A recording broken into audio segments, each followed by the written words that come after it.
the question, we described a little bit earlier on how Republicans are going to use the debt ceiling to try to attack Social Security and Medicare. But the good news here is that thanks to your all's turning out and everyone else in the country turning out, well, we have a Republican House, we also have a Democratic Senate, and we have a Democratic President of the United States.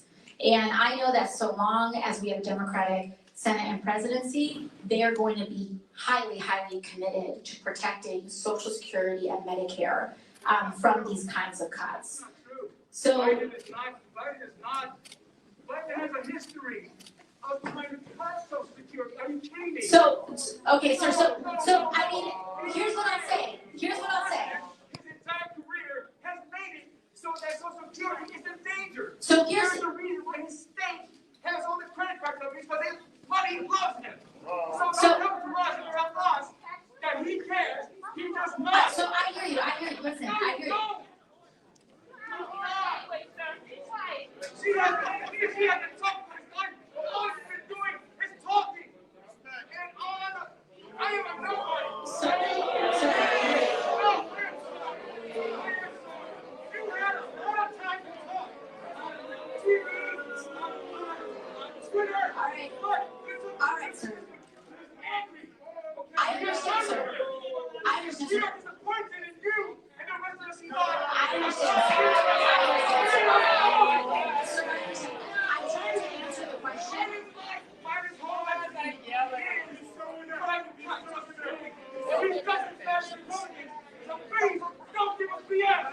right.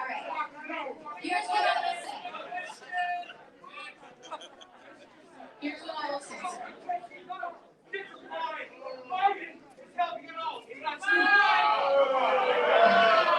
I understand. Now, and listen. I hear you, sir. And here's the thing, is that I don't think there's any secret here that the president and I have our political differences, okay? But what I will say is that with the Dem Senate and also despite the fact that Republicans have a majority, their majority is this big. It's really, really, really slim. And they are thinking politically. And when you have a margin this big, and I will tell you, what I anticipate is that in the House, all 212 Democratic votes are going to be a solid no on cuts to Social Security and Medicare, period. My vote will be a no on any cuts to Social Security, Medicare, WIC, EBT, anything, period. So I will tell you, as your Congresswoman, for me, it's an absolutely, I will never, ever, ever allow that and work to do everything in my power to not let that happen. Now, what I will say is also politically, this is not an easy move for Republicans to do. And I want to be real about that. They may want to do it, but they internally are very upset that something like that is coming to the floor because their most right of the right wing may be okay with that. But just look right here in New York. We've got, well, first of all, we don't even know if George Santos is going to finish his term.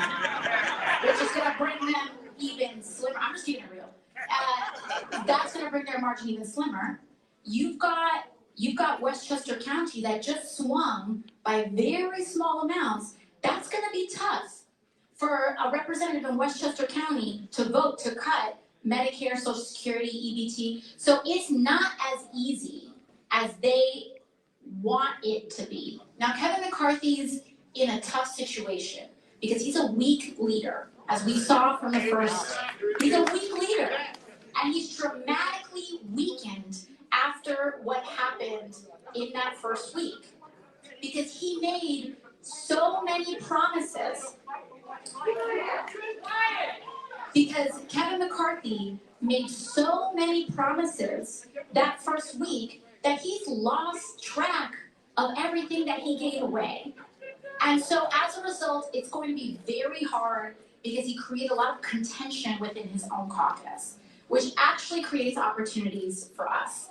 So one of the things that we just want to I'm laying out the landscape for you all, and I believe that we're going to do everything in our power to protect those cuts. Now, they're holding everything hostage, but I can let you know, I cannot speak for everybody else, but I can speak for myself.